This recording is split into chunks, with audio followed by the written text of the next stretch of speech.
Le jardin dormait sous un ciel meurtri. Le crépuscule peignait les roses envahissantes et les statues en ruine dans des tons de violet et de gris. L'air, épais du parfum des feuilles en décomposition et de la terre humide, vibrait d'anticipation. La nuit approchait, et avec elle, la promesse d'une confrontation qui allait briser la paix précaire. Cachées parmi les vignes enchevêtrées et la pierre croulante, des silhouettes se déplaçaient avec une grâce qui contrastait avec leur objectif mortel. Ils étaient les joueurs d'un jeu d'ombre et de secrets, chacun avec ses propres motivations et désirs. Ce soir, leur chemin allait converger. Le jardin, autrefois un lieu de beauté et de tranquillité, était maintenant le théâtre d'une bataille entre des êtres extraordinaires. Tricy ajusta les gants sur ses mains, chaque mouvement précis et calculé. Fini la jeune femme timide. À sa place, se tenait un instrument de mort, ses yeux brillants d'une résolution glaciale. La transformation, provoquée par la potion et le rituel, lui envoya un frisson dans le dos. Pourtant, elle embrassa le pouvoir qu'elle lui conférait. Un murmure d'incantation et un voile d'ombre l'enveloppa. Tricy se fondit dans l'obscurité, chaque son, chaque bruissement de feuilles, amplifié à ses oreilles. Elle était à la fois prédatrice et fantôme, se déplaçant invisible vers sa proie insouciante. Sa cible, l'énigmatique, dangereux et séduisant Fry. Les ombres s'écartèrent, révélant Fry, le dos tourné, alors qu'il étudiait un cadran solaire usé par le temps. Tricy se leva comme une vipère, prête à frapper. Mais alors que ses doigts effleuraient à l'acier froid de sa lame, une vague de vertige la submergea. Le poids familier de son corps sembla se dissiper. La réalité se brouilla autour d'elle, le jardin se dissolvant en un kaléidoscope d'images fragmentées. Ce n'était pas bien. Ce n'était pas comme ça que ça devait se passer. La panique étreignit la gorge de Tricy. Elle était prise au piège, non pas dans le monde physique, mais dans les confins éthérés d'un rêve. Un rêve tissé par les Nighthawks, un piège tendu spécialement pour elle. Le monde se solidifia autour d'elle, mais le jardin n'était plus désert.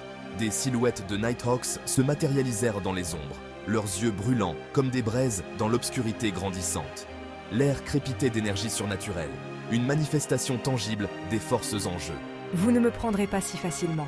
Tricy, sa terreur initiale faisant place à une fureur froide, soutint leurs regards avec défi. La bataille éclata dans un éclair aveuglant. Les sorts se heurtèrent dans un maelstrom de lumière et de son, déchirant le tissu du rêve. Tricy dansa à travers l'assaut, ses mouvements flous alors qu'elle esquivait les boules de feu et les griffes spectrales. Chaque coup qu'elle portait était imprégné du puissant mélange de potions et de désespoir. Mais les Nighthawks étaient implacables, leur puissance combinée la poussant à bout de force. Le choc des volontés s'intensifia, l'air lui-même gémissant sous la tension de leur pouvoir. Réalisant la futilité d'une confrontation directe, Tricy tenta le tout pour le tout. Elle arracha une fiole de sa ceinture, le verre froid contre sa paume et la brisa sur le sol. Il faut que ça marche. Une vague d'énergie désorientante se propagea vers l'extérieur, perturbant momentanément l'emprise des Nighthawks sur le rêve.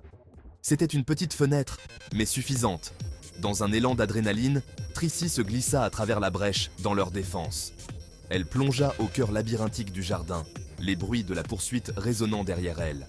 Le monde réel l'attendait, et avec lui, la chance de se battre un autre jour. Elle s'est enfuie. Le jardin, vibrant encore d'énergie résiduelle, retomba dans le silence. Les Nighthawks, leurs silhouettes légèrement scintillantes, se rassemblèrent au milieu de la fumée et des débris qui se dissipaient. La déception teintait leurs expressions, l'ivresse de la bataille cédant la place à la réalisation que leur proie s'était échappée. Nous avons fait ce que nous devions faire. La ville est en sécurité. Pourtant, une lueur de satisfaction subsistait. Ils avaient atteint leur objectif principal. Le rituel, le terrible dessein pour lequel Tricy avait été envoyée, avait été contrecarré. La ville, ignorant tout du précipice où elle se trouvait, avait été épargnée, pour l'instant. Les vestiges du jardin onirique s'estompèrent, laissant les Nighthawks debout en cercle, baignés par la lumière froide de la lune. L'air, débarrassé de la magie, portait le parfum de la pluie et la promesse d'une nouvelle aube. Leur victoire était douce amère, une victoire obtenue au prix de laisser un ennemi dangereux leur échapper. Nous la retrouverons. Mais ils étaient les Nighthawks, les gardiens du monde invisible. Ils retrouveraient un Tracy, ils assureraient la sécurité de leur ville. Et ils seraient prêts lorsque les forces des ténèbres se lèveraient à nouveau, inévitablement. Car dans le monde des êtres surnaturels, la bataille n'était jamais vraiment terminée.